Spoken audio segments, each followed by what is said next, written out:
From Eureka comes the Karloff Universal Terror set. We are talking about the Climax from 1944, where we have Boris Karloff playing Dr. Honer,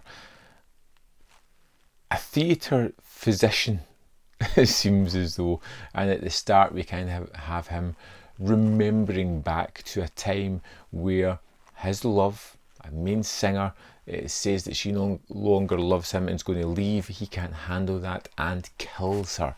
Something that haunts him. Frederick, you're hurting me. Frederick, now we'd kind of have him in the current time discovering another singer that really reminds him of his lost love, and he will do anything to stop her from singing. That music is sacred. Sacred? Sacred to the memory of Marcelina.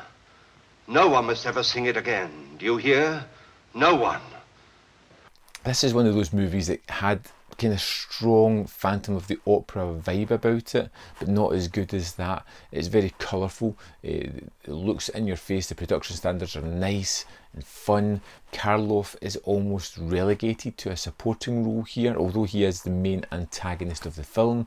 We don't see a lot of him, and we do get lots of these singing sequences, and I, for one, hate them.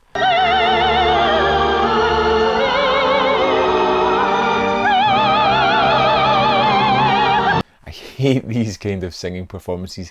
I find them shrill and just deeply uninteresting, and there are many of them in the movie, and I found them to be rather grating at times. When Karloff shows up, of course, he's excellent.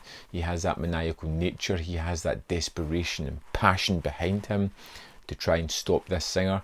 He's doing something that's really... What are you going to do? Nothing. That girl will obey me no matter where she is.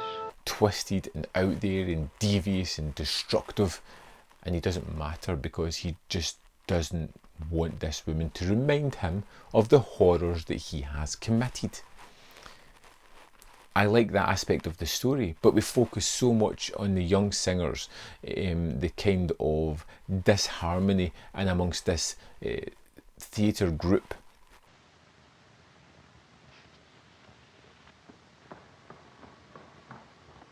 Why, darling, what happened?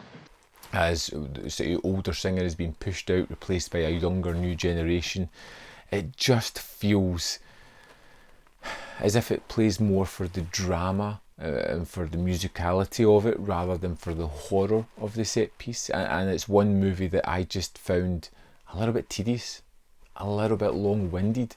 It didn't get to the exciting stuff enough for me, which was Karloff and his maniacal attributes, the way he would hypnotise or horrify or try to stop this woman from singing. It just didn't give me enough of that. Gently slipping into another world. A world of my design where you will be helpless without me.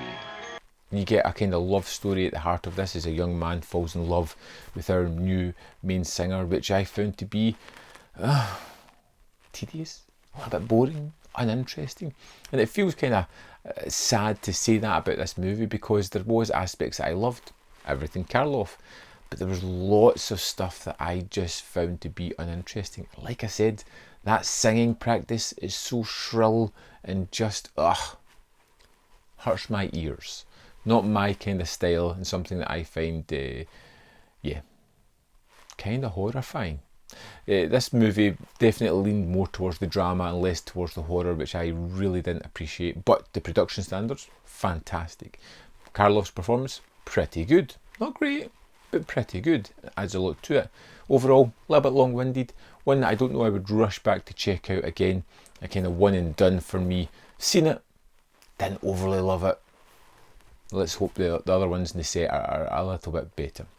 I would love to know your thoughts on the Climax. Have I missed out something? Was there something that you think I've misinterpreted? Do you like it way more? Tell me why in the comment box below. I'd love to read your thoughts on this movie. As always, there's more content up here. You can see more of my stuff. Remember to hit the like button because I really appreciate that. And in the description box, there's a link to the membership program and the Patreon program, which would be fantastic if you want to join that.